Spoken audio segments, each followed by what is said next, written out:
অটোতে চাপলে দুই ভাই দুই সাইডে বসার জন্য মানে কান্নাকাটি শুরু করে ফেলে, তাই বাধ্য হয়ে আমাকে মাঝে বসতে হয়। তো চলো তার আগে বলে দাও তো এই জায়গাটা কে কে চেনো, অবশ্যই কমেন্টে জানিও। আর তো ভাবছো কোথায় যাচ্ছি অটো করতে করে এই গরমে, বলবো সবই বলবো, তার জন্য ভিডিওটা স্কিপ না করে দেখতে হবে। তো আমি যাচ্ছি পূর্ণিবাড়িতে। ছেলেরা বায়না ধরছে যে না আজকে বাবার কাছেই যাব, তাই আর কোনো কথা না বলেই ব্যাগ প্যাক করে হাজব্যান্ডকে ফোন করে দিয়ে অটো বুক করে রওনা দিয়ে দিয়েছি পন্ডিবাড়ির জন্য। তো আস্তে আস্তে দেখি রাস্তার ওই অর্ধেক মানে রোদ আছে, হঠাৎ করে দিকে এই সাইডে রোদ নেই। তো এখন যে ভিডিওটা দিচ্ছি এটা রোদ ছাড়া ভিডিও। এই গরমে রাস্তায় বেরোনো মানে মহা বিপদ, কিন্তু কিছু করার নেই, বেরোতে হবে। কিন্তু হাজব্যান্ডের কাছে আসার জন্য হলে তখন ঝড় জল বৃষ্টি মানে কিছুই তখন মানে ম্যাটার করে না, তখন একটা মনের মধ্যে আনন্দ থাকে, তাই সেটা হয়তো ম্যাটার করে না। কোচবিহারে এত গরম, মানে কি বলবো, পাগলই হয়ে যাচ্ছিলাম, মানে টিকতে পারছিলাম না। আর এখানে কি সুন্দর ঠান্ডা রুমটা, আমার মানে কোনো কষ্টই নেই। আমার মন চাইলো এখানে থাকতে পারবো না, আবার ছেলের পরশুদিন থেকে স্কুল। ভাবলাম তাই গরমের থেকে একদিন যদি বাঁচতে পারি তাও অনেক। যে গরমে আসলাম, গরমে আমি বাজার যাই না বাজার করতে, এক সবজি ভাত খেয়ে থাকছি।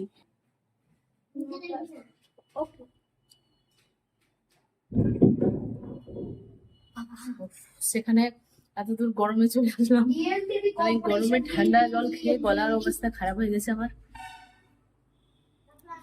চলো এখন একটু আরাম করি, কারণ গরমে একদম অবস্থা খারাপ হয়ে গেছে। সকালে আমি বিছানা থেকে উঠতে পারছিলাম না গরমের মধ্যে, এই বোধহয় গেলাম আমি। বাবার এখানে কেমন আরাম না? হ্যাঁ, বাবা এখানে গরম লাগে? দেখো বেচারা ক্লান্ত হয়ে গেছে। জান এখানে কেমন লাগে? এখানে গরম লাগে? এখানে গরম নেই, মানে চুল একদম হেয়ার বিন দিয়ে ক্লিপ দিয়ে আটিয়ে এসেছি, মানে যাতে গরম না লাগে, গরমে চুলে আরো বেশি গরম লাগে। চলো সঙ্গে থাকো।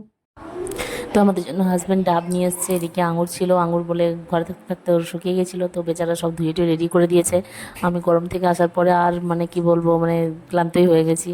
তো ওর ডাব টাব কেটে আমাদেরকে জল ও রেডি করে দিল। এখানে ডাবের প্রচণ্ড দাম, আর আমাদের ওদিকে ডাব হচ্ছে কত অ্যাভেলেবেল থাকে, কত কম দাম, আর এইদিকে ডাবের প্রচণ্ড দাম।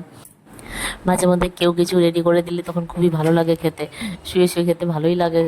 কিন্তু মানে কি বলবো, এখানে তো করে দেওয়ার মতো তো কেউ থাকে না না। তো হাজব্যান্ড এখানে আসলেও মাঝে মধ্যে টুকটাকও করে দেয়। তো আমাকে দেখতেই পাচ্ছ ঘেমে ঘুমে চুল শেষ, কালকে স্পা করে এসেছি, আজকে চুলের আমার 12 বেজে গেছে। তো আমরা সবাই তারপর ডাবে জলটা খেয়ে নিলাম। ডাবে জলটা মানে কি এত বাইরে গরম ছিল, আনতে আনতে ডাবে জলটা ডাবটাও গরম হয়ে গেছে। কিন্তু রুমের মধ্যে অনেকটা মানে আরামই আছে, তাই অতটা কষ্ট হয়নি। যাই হোক আমি ভাবলাম কিছু মানে একটা দিন অন্তত একটু শান্তি করে কাটিয়ে আসি। ছেলেরা তো বাবার কাছে আসলে সেই খুশি, মানে কি বলবো, বাচ্চারা বাবার থেকে দূরে থাকে না, তো মাঝে মধ্যে পায়। তো আমি তো স্নান করে আসিনি, আর যেহেতু আমি স্পা করেছি সেহেতু আমার চুলটা দুদিন ধোয়া যাবে না। এই গরমে চুল না ধুয়ে আমার মাথা খারাপ হয়ে যাচ্ছিলো, কিন্তু কিছু করার নেই, এভাবেই থাকতে হবে। তো আমি কিছুক্ষণ রেস্ট নিয়ে নিলাম, তারপরে আবার রান্নাবাড়ি করতে লাগবে, কারণ আমি ওখানে রান্নাবাড়ি করে খেয়ে এসেছিলাম। তো আর এখানে এসে ফ্রিজে মাংস রাখা ছিল, মাংসটা আমি নিয়ে চলে এসেছি। এখানে এসে ভাবলাম যে তাহলে রান্নাবাড়ি করে একসাথে খাওয়া দাওয়া করবো। একা একা ওখানে রান্নাবাড়ি করে খেতেও খারাপও লাগে, আর কি করবো, বাচ্চারা আছে, বাচ্চাদের জন্য করতেও হয়। তো আমার রান্নাবাড়ি কমপ্লিট হয়ে গেছে। শুধু মাংস আর ভাতই করেছি, আর কিছু করার ইচ্ছাও করছিল না, অনেকটা টাইমও হয়ে গেছিলো, তখন 4টা না 4:30 মধ্যে বেজে গেছিলো। তো চলো আমরা খাওয়া দাওয়া করে নিই, তোমরা কী দিয়ে খাওয়া দাওয়া করলে সেটা অবশ্যই জানিও। আর আমার ফেসবুকে মানে আমার প্রোফাইলটা যা অবস্থা আর কি বলবো, প্রোফাইলটা খুবই খারাপ অবস্থা। তো তার জন্য তোমাদেরই হেল্পের দরকার। তো আমার ভিডিওটা দেখো, ভালো লাগলে অবশ্যই লাইক কমেন্ট করে দিও। চলো টাটা।